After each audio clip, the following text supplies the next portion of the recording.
दोस्तों एक बार फिर से आपका स्वागत करते हैं आज के इस हमारे नए एपिसोड में। और ये हमारा एपिसोड आज का evolution of human rights MCQs करेंगे आज के इस एपिसोड में हम। तो मैं उम्मीद करूंगा कि आप इस वीडियो को एंड तक देखिएगा। और अगर आपका कोई भी क्वेश्चन हो, कोई डाउट हो, आप हमारा कमेंट सेक्शन में आप कमेंट कर सकते हैं। और आपने कोशिश ये करनी है कि जो भी एमसीक्यू यहाँ पे स्क्रीन पे लाया जाएगा, आपने उस एमसीक्यू को पहले देखना है। ठीक है, उस एमसीक्यू को पहले देखना है, पॉज करना है वीडियो को, अपनी कॉपी पे नोट डाउन करना है। जैसे भी आपको आंसर करना है कहीं पे लिख के रखिए, और उसके बाद by end of the video अपना स्कोर जो है वो कमेंट सेक्शन में लिख के बता सकते हैं। तो चलिए आज का वीडियो यहीं से स्टार्ट करते हैं। देखो, जो इवोल्यूशन ऑफ ह्यूमन राइट्स है दोस्तों, इवोल्यूशन ऑफ ह्यूमन राइट्स की अगर हम बात करें तो इस पर मैंने ऑलरेडी एक सेशन कर दिया। इससे पहले की जो वीडियो थी मैंने थ्योरी उसमें कंप्लीट करा ली, और उसमें मैंने हर एक चीज, हर एक पर्सपेक्टिव से आपको एक्सप्लेन कर दिया था, आपको बता दिया था मतलब ह्यूमन राइट्स के बारे में। इसकी जो है वो शुरुआत कब से हुई, कहाँ से हुई, इस चीज के बारे में जो है वो मैंने आपको ऑलरेडी बता दिया है उस वीडियो में। तो अगर आपने वो वीडियो देखी है, या अगर आपने कहीं से भी इवोल्यूशन ऑफ ये जो टॉपिक है आपका ह्यूमन राइट्स का पढ़ा है, तो आप उसके बारे में जो इसका आंसर कर सकते हैं। Which ancient civilization contributed to the early development of notions of rights and duties. अच्छा, कौन सी अर्ली एंशियंट सिविलाइजेशन है जिन्होंने कंट्रीब्यूट किया नोशंस की, मतलब राइट्स एंड ड्यूटीज की तरफ जो है वो नोशंस उन्होंने डेवलप किए। देखिए, जैसे एग्जांपल मतलब ऑप्शंस आपके ग्रीक एंड रोमन है, इजिप्शियन एंड मेसोपोटामियन है, इंडियन एंड चाइनीज है, ऑल ऑफ दी अबव। तो देखो यार, अगर मैं आपको बात करूं, अगर मैं ग्रीक की बात करूं, यहाँ पे देखिए ग्रीक की बात करूं, तो ग्रीक में थिंकर्स जैसे कि प्लेटो और एरिस्टोटल, प्लेटो एंड एरिस्टोटल, ठीक है, जस्ट अ मिनट। हाँ, प्लेटो एंड एरिस्टोटल ने क्या काम किया था, उन्होंने concept of justice justice justice जैसे कि जस्टिस के बारे में, इक्वालिटी के बारे में, और इंडिविजुअल राइट्स के बारे में बहुत अपने थॉट्स में लिखा है, बहुत जो है वो कंट्रीब्यूट किया है। ये तो आ गया आपका, ये आ गया आपका ग्रीक सिविलाइजेशन में। वो ग्रीक फिलोसोफर्स थे प्लेटो और अरिस्टोटल, याद रखिएगा, नोट करिएगा अपने नोट्स में। उसके बाद अगर हम रोमन की बात करें, देखो जो रोमन है, रोमन की जो सिविलाइजेशन ने भी, इन्होंने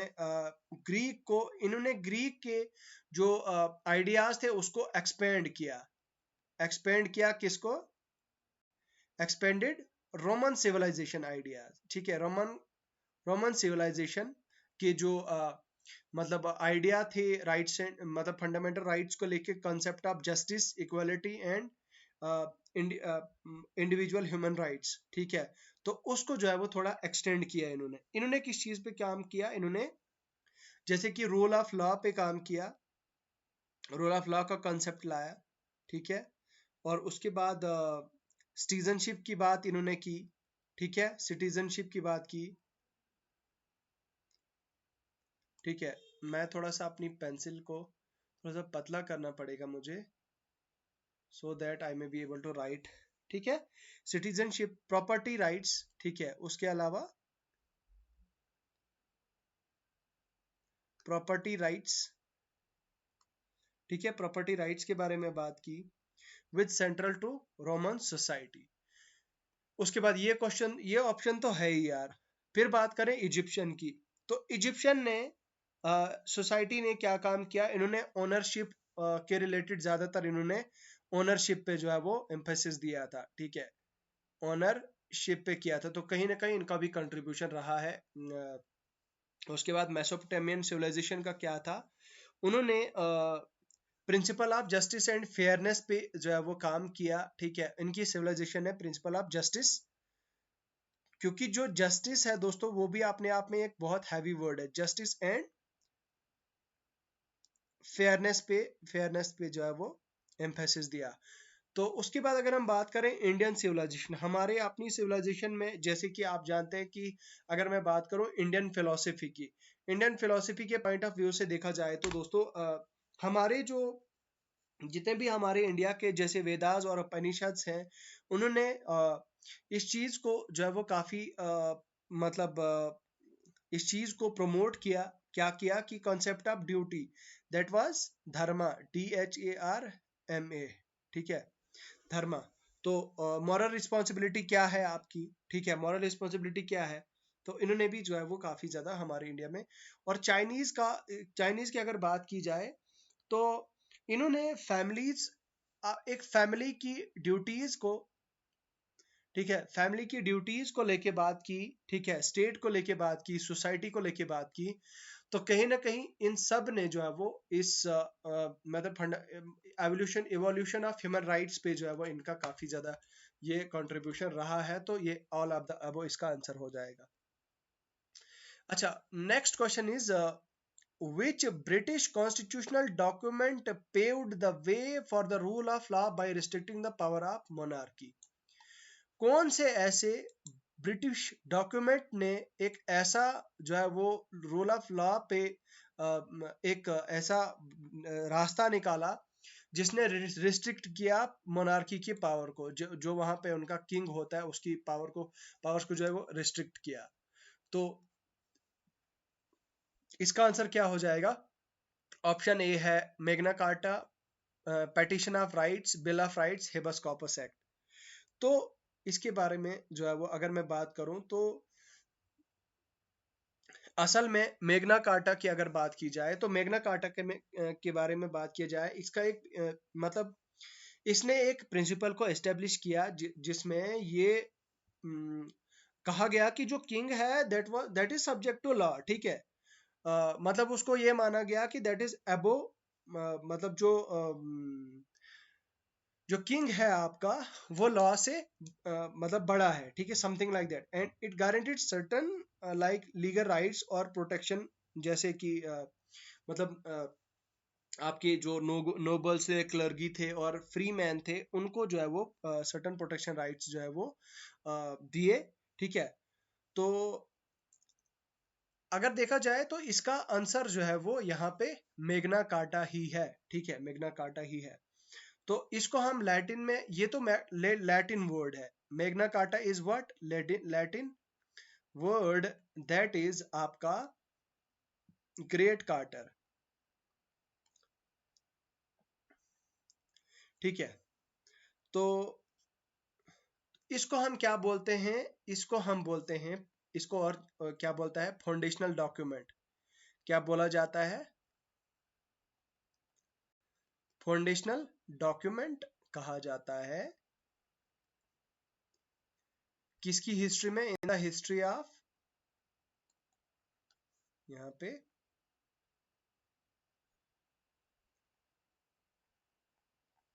constitutional law and individual, okay. अच्छा, ये साइन किसने किया था इसको? इट वाज साइंड बाय, किसने साइन किया था इसको? By John of England in 1215, ठीक है, in response to the demand of जो बैरन्स वगैरह थे।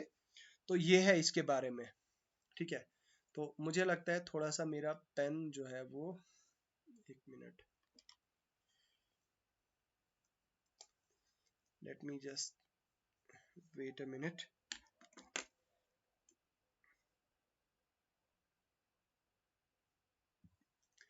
अच्छा, ऑप्शन जो petition of rights, bill of rights और हेबस कॉर्पस एक्ट, इनके बारे में just a minute wait.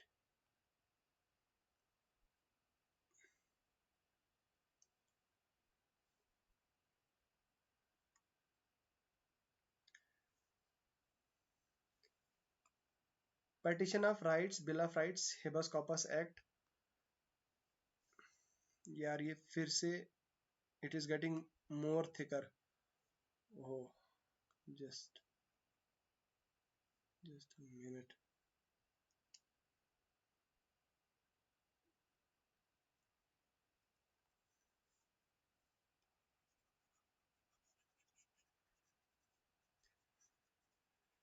Okay, तो अब हम इसका यहाँ पे इसका आंसर आगे। हम्म, हाँ ये हुआ। नाउ इट इज लाइक, अब थोड़ा ये हो गया है। अच्छा, अब अगर दूसरे ऑप्शंस की बात करिए, पार्टीशन ऑफ राइट्स क्या होता है? पार्टीशन ऑफ राइट्स होता है, ये डिवीजन ऑफ राइट्स होती है, जैसे अलग अलग एंटिटीज या ब्रांचेस, मतलब जो गवर्नमेंट होते हैं, गवर्नमेंट की जो अलग अलग ब्रांचेस होती हैं, उनमें जो डिवीजन होती है, डिवीजन ऑफ राइट्स होती है, उसको हम पार्टीशन ऑफ राइट्स बोलते हैं। ठीक है। जिसमें इसकी पार्टीशन ऑफ राइट्स का क्या होता है कि इसमें प्रॉपर जो राइट्स होते हैं, प्रॉपर जो चेक्स एंड बैलेंसेस होते हैं टू लिमिट द पावर, ठीक है, पावर को लिमिट करने के लिए, ensure the checks and balance करने के लिए, ठीक है। उसके बाद बिल ऑफ राइट्स की अगर बात की जाए दोस्तों, तो बिल ऑफ राइट्स क्या है? बिल ऑफ राइट ये एक फॉर्मल स्टेटमेंट होती है राइट्स की, जिसमें मतलब लोगों की ग्रुप ऑफ एक लोगों के ग्रुप की एक फॉर्मल स्टेटमेंट होती है, जिसमें एक जो है वो जिसको क्या किया जाता है, कोडिफाई किया जाता है एक कॉन्स्टिट्यूशन या फिर एक सिमिलर डॉक्यूमेंट में, ठीक है। तो उसके बाद ये बोलता है कि लास्ट पे आता है हिबस कॉपस। अच्छा, हिबस कॉपस, आपको पता है कि जो 3 टाइप्स ऑफ रिट होती हैं, हिबस कॉपस, मैंडमस, सर्चोररी। मुझे यहाँ पे थोड़ा सा इरेज करना पड़ेगा, then I will be able to write over here. ठीक है, let me just erase it. Okay, habeas corpus. Habeas corpus का मतलब क्या होता है? हेबस कॉपस का मतलब, जो रिट्स, मैंने रिट की अगर बात की जाए तो हेबस कॉपस का मतलब होता है टू हैव अ बॉडी और टू प्रोड्यूस अ बॉडी, ठीक है। टू हैव अ बॉडी और टू प्रोड्यूस अ बॉडी, ठीक है। तो इसमें ये एक आदमी को एबल करता है कि वो चैलेंज कर सकता है कि मान लो अगर किसी आदमी को बेगुना जो है वो कोर्ट में बेगुनाह जो है वो एफआईआर लगी या किसी थाने में लिया गया, तो वो to have a body to produce a body अपने ऊपर जो है वो प्रूफ दे सकता है उसका, ठीक है। उसके बाद अगर आपकी मैं बात करूं, मैंडमस की करूं बात, ठीक है, मैंडमस। तो मैंडमस ये भी एक रिट है जो इशू की जाती है बाय कोर्ट, ठीक है। जिसमें इसमें पब्लिक ऑफिशियल को बताया जाता है कि आप जो है वो आप परफॉर्म मतलब आप अपनी ड्यूटी परफॉर्म कीजिए, ठीक है, जो आपको काम दिया जाता है वो आप काम कीजिए, अदरवाइज आप पे एक्शन जो है वो गवर्नमेंट ले सकती है। सर्चररी उसके बाद होता है, सर्चररी होता है, ये भी एक रिट होती है। ये एक मतलब असल में सर्चररी होती है। सर्चररी को हम बोलते हैं, अदर वर्ड्स में हम बोलते हैं कि इट इज जस्ट लाइक कि prevention is better than cure. अगर किसी आदमी को लगता है कि मुझे लोअर कोर्ट में जस्टिस नहीं मिला, तो अभी वो डिसीजन उसका आया नहीं होता है, तो वो हायर कोर्ट में जा सकता है, ठीक है। अगर हायर कोर्ट में भी नहीं लगा उसको कि अब जस्टिस मिलने वाला नहीं है, तो वो सुप्रीम कोर्ट का जो है वो जा सकता है। तो ये हेबस कॉपस, ये आपकी सर्चररी जो है वो रिट है, जिस रिट के तहत वो ये चीज कर सकता है, ठीक है। तो आई होप ये चीज आपको समझ आ गई होगी। तो answer is the option A, Magna Carta. Question number 3 है, which American document introduce that all men are equal, created are equal and all have unalienable rights. तो इसका आंसर क्या हो जाएगा? क्वेश्चन नंबर 3 है, तो इसका आंसर हो जाएगा, देखो, विच अमेरिकन डॉक्यूमेंट इंट्रोड्यूस्ड, किस अमेरिकन डॉक्यूमेंट ने इंट्रोड्यूस किया that all man created are created equal and have unalienable rights. तो देखो, ये भी कहीं ना कहीं ह्यूमन राइट्स की बात कर रहा है, ठीक है। अब हो रहा है कि कौन सा जो है वो अमेरिकन डॉक्यूमेंट इंट्रोड्यूस किया गया जिसने ये आइडिया दिया। तो इसका आंसर जो है वो यहाँ पे देखिए, फेडरलिस्ट पेपर तो नहीं होगा, ठीक है, इमेंसिएशन पेपर्स तो नहीं होगा, कॉन्स्टिट्यूशन तो नहीं होगा, इसका आंसर हो जाएगा डिक्लेरेशन ऑफ इंडिपेंडेंस, हो जाएगा इसका आंसर, ठीक है। उसके बाद जो है वो क्वेश्चन नंबर 4 है, The French Declaration of Rights of Man and Citizen in 1789 emphasized which of the following rights? तो French declaration of rights of man and citizen 1979 ने किस चीज को जो है वो एम्फेसाइज किया? क्वेश्चन नंबर 4 का आंसर क्या हो जाएगा? देखो यार, इकोनॉमिक राइट्स की अगर बात की जाए तो French declaration of rights of man and citizen ने इस चीज पे जो है वो ऑब्वियसली इकोनॉमिक राइट्स की बात की, सोशल राइट्स की बात भी की, प्रॉपर्टी राइट्स की बात भी की, तो इसका आंसर जो है वो यहाँ पे डी पार्ट हो जाएगा, ऑल ऑफ दी एबो। उसके बाद है क्वेश्चन नंबर 5। क्वेश्चन नंबर 5 क्या बोल रहा है?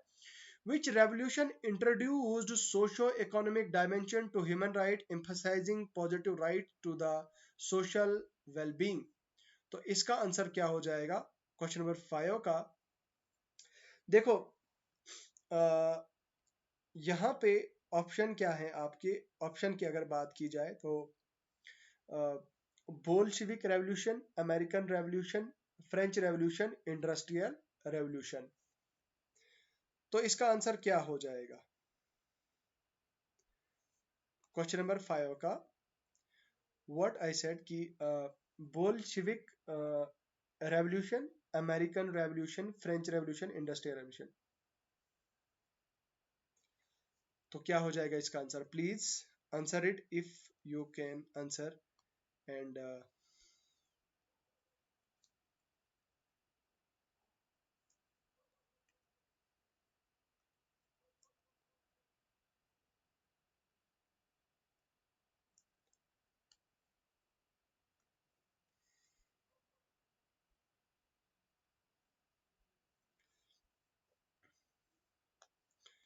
तो चलिए, देखो, बोल्शेविक रेवोल्यूशन को हम क्या बोलते हैं? इसका दूसरा नाम क्या है दोस्तों? बोल्शेविक रेवोल्यूशन का नाम है दूसरा अक्टूबर रेवोल्यूशन। ठीक है, ये 1917 में हुआ था। कहां पे हुआ था? रशिया में हुआ था। ठीक है, याद रखिएगा, ये रशिया में हुआ था, जिसको बोल्शेविक पार्टी ने जो है वो लेड किया था, led by the Bolshevik party, Vladimir Vladimir Lenin. Vladimir Lenin के द्वारा इस रेवोल्यूशन को लिया गया था। इस रेवोल्यूशन ने ओवरथ्रो किया था प्रोविंशियल गवर्नमेंट को, जो एस्टेब्लिश की गई थी आफ्टर द फेब्रुअरी रेवोल्यूशन। ठीक है, तो फेब्रुअरी रेवोल्यूशन के बाद जो मतलब प्रोविंशियल गवर्नमेंट बनी थी, उसको ओवरथ्रो किया इस रेवोल्यूशन ने। और और इसने क्या किया कि कम्युनिस्ट गवर्नमेंट बनाई, कम्युनिस्ट गवर्नमेंट बनाई। ठीक है, कम्युनिस्ट गवर्नमेंट बनाई, जिससे क्या हुआ कि लीडिंग टू द मतलब क्रिएशन ऑफ सोवियत यूनियन। ठीक है, उसके बाद अमेरिकन रेवोल्यूशन की अगर बात की जाए तो अमेरिकन रेवोल्यूशन होता है, मतलब ये हुआ था आपका साल 1765, 1605 एंड 1700। यार यहाँ पे क्यों नहीं लिखा जा रहा है? 1765 एंड 1783 के बीच में, जिसमें 13 अमेरिकी कॉलोनीज को ब्रेक किया गया था from British rule and forming the United state of America.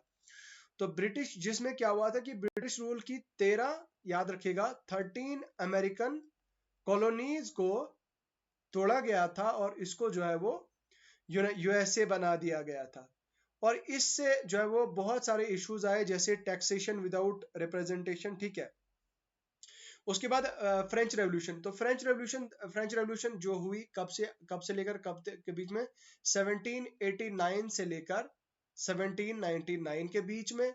और इसका क्या था? Overthrow of monarchy. इसमें क्या हुआ था कि जो मोनार्की थी फ्रांस में, उसको ओवरथ्रो किया। ठीक है, ओवरथ्रो किया for the establishment of first French Republic. ठीक है, तो इसका सोशल पॉलिटिकल मतलब वो चीजें थी। उसके बाद अगर इंडस्ट्रियल रेवोल्यूशन की बात की जाए दोस्तों, तो इंडस्ट्रियल रेवोल्यूशन में जो है वो industrial revolution began in the, मतलब वो कब हुआ था? आपकी लेट 18th सेंचुरी में हुआ था, आपका ब्रिटेन में। तो उसके बाद ये इंडस्ट्रियल रेवोल्यूशन पूरे यूरोप में फैल गया था। ठीक है, पूरे यूरोप में फैल गया था, जिसकी वजह से क्या हुआ था, पूरे वर्ल्ड में रैपिड इंडस्ट्रियलाइजेशन, टेक्नोलॉजिकल एडवांसमेंट और बाकी सारी चीजें जो है वो हुई थी। तो इसका आंसर जो है वो एक ही हो जाएगा, इसका आंसर हो जाएगा आपका व्लादिमीर लेनिन। ये वाला ऑप्शन ए हो जाएगा इसका राइट आंसर। उसके बाद है question number 6, what which organisation was established which organization was established after World War First to survive the enforcement of minorities right treaties? तो ऑप्शन है आपका, ऑप्शन ए है आपका United Nations, League of Nation, European Union और League of United Nations, League of Nations, European Union, International Court of Justice. तो इसका answer क्या हो जाएगा? अगर आप आंसर जानते हैं तो आप बताइए। तो देखो, यूनाइटेड नेशन की अगर बात की जाए तो यूनाइटेड नेशन को इस्टेब्लिश किया गया था 1945 में आफ्टर वर्ल्ड वॉर सेकंड। ठीक है, यूनाइटेड नेशन को इस्टेब्लिश किया गया था। अब अगर इसकी बात की जाए तो ये एक यूनाइटेड नेशन एक इंटर गवर्नमेंटल ऑर्गेनाइजेशन है। ठीक है, ऑर्गेनाइजेशन है पूरे वर्ल्ड लेवल की, जिसका मकसद क्या है कि इंटरनेशनल पीस को जो है वो प्रमोट किया जाए और कॉपरेशन को प्रमोट किया जाए। इसमें जो है वो बहुत सारी एजेंसीज हैं जो ह्यूमैनिटेरियन और पीस कीपिंग वगैरह वो उस पर काम करती है। तो यूनाइटेड नेशन का मतलब क्या हुआ कि वर्ल्ड लेवल की ये एक लीग है जिसमें बहुत सारे मुल्क जिसके जो इसके पार्टनर हैं जो इसमें हैं, और इसका मकसद क्या है, मेक श्योर करना है कि क्या मतलब ह्यूमैनिटेरियन एड, पीस कीपिंग की जा, मतलब अमन शांति रहे, कहीं पे कोई वार ना हो। कोई जैसे अभी देखो रशिया यूक्रेन का वार चल रहा था, या इसराइल पैलेस्टीन का जो इशू चल रहा है, तो उसमें जो है वो लगातार यूनाइटेड नेशंस अपनी आवाज उठा रहा है और यूएन कह रहा है कि भाई आप इसराइल को बोल रहा है कि अब आप वो बम्बिंग करना बंद करो, बाकी मतलब ऐसी चीजें जो है वो बार बार कर रहा है। तो यूनाइटेड नेशन का जो है वो ये है। बाकी लीग ऑफ नेशन जो है वो, लीग ऑफ नेशन की अगर बात की जाए तो लीग ऑफ नेशन को फाउंड किया गया था 1920 में, 1920 में इसे फाउंड किया गया था वर्ल्ड वार फर्स्ट के बाद। ठीक है, और लीग ऑफ नेशन इसमें क्या क्या मतलब वर्ल्ड वार, मतलब जो यूनाइटेड नेशन थी उसका मतलब पहला, उससे पहले ये आया था। इसका मकसद भी यही था कि ताकि पीस को जो है वो कायम रखा जाए, ये चीजें जो है वो किसी भी तरह का कोई हिंसा ना होने दे।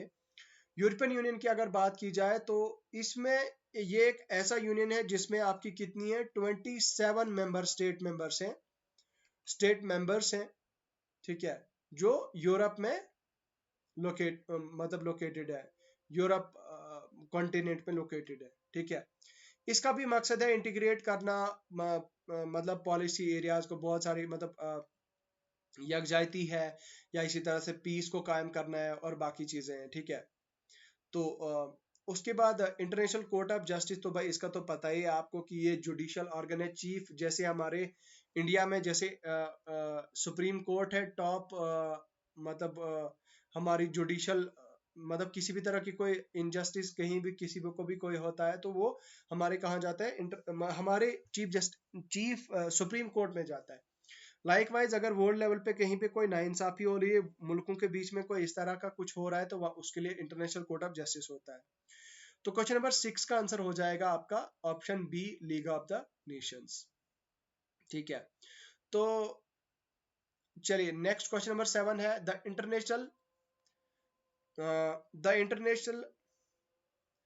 International labour organisation was founded in which year? तो इंटरनेशनल लेबर ऑर्गेनाइजेशन को कब पाया, मतलब फाउंड किया गया था? तो यहाँ पे 4 डेट्स दी गई है, 1919, 45, 89, 23। तो इंटरनेशनल लेबर ऑर्गेनाइजेशन ये एक स्पेसिफाइड एजेंसी है जिसका मकसद ये है कि लेबर मतलब deals with labour issues, particularly labour standards, social protection और मतलब काम के रिलेटेड पॉलिसीज। ठीक है, इसका आंसर हो जाएगा 1919। तो 1919 में ILO की फाउंडेशन हुई थी, फॉर्मेशन हुई थी। ठीक है, उसके बाद है क्वेश्चन नंबर 8 क्या है? International treaties aimed at abolition of slavery emerged predominantly in which century? तो कौन सी सेंचुरी में इंटरनेशनल ट्रीटीज आई जिसका जो है वो जिसने स्लेवरी को, गुलामी को एबॉलिश कर दिया, ठीक है, एबॉलिश कर दिया। तो क्वेश्चन नंबर 8 का आंसर क्या हो जाएगा आपका? ये हो जाएगा इसका 19th सेंचुरी, ठीक है। उसके बाद है the doctrine of humanitarian intervention recognise the unlawful use of states to prevent mistreatment of the nation citizens, true और फॉल्स। क्वेश्चन नंबर 9 का आंसर क्या हो जाएगा? ठीक है, तो इसका आंसर हो जाएगा आपका, इसका आंसर हो जाएगा आपका ट्रू, ठीक है। उसके बाद है क्वेश्चन नंबर 10, विच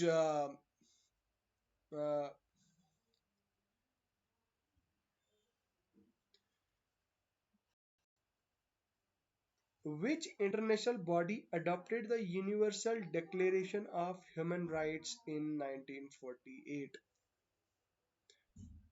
तो इसका आंसर क्या हो जाएगा?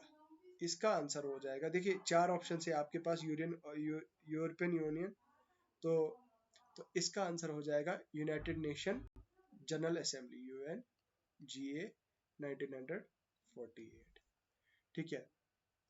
तो नेक्स्ट है आपका, in which year did India gain independence? तो ये तो आपको पता ही है भाई कि इसका आंसर जो है वो 1947, वेरी बेसिक क्वेश्चन है, ठीक है।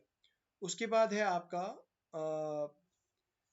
चलिए मुझे लगता है फिलहाल इतना ही है, वीडियो बहुत लंबा हो चुका है। बाकी एमसीक्यूज को भी आप एक्सेस कर सकते हैं, आपको ये एमसीक्यूज हमारे पीडीएफ आपको हमारे ऐप पे मिल जाएगा, एमसीक्यू का कोर्स पूरा मिलेगा, पीडीएफ आपको मिलेंगी, और आपको हमारी मॉक टेस्ट भी हमारी ऐप पे मिलेंगी। तो आप मॉक टेस्ट भी ले सकते हैं, पीडीएफ कोर्सेज भी ले सकते हैं, आप जो आपको चाहे वो आप ले सकते हैं। तो आप हमारे यहाँ पे ऐप पे डाउनलोड करें, ऐप पे आपको सारी चीज़ें जो मिल जाएंगी। तो चलिए अभी के लिए फ़िलहाल इतना ही है, खुदा हाफिज़।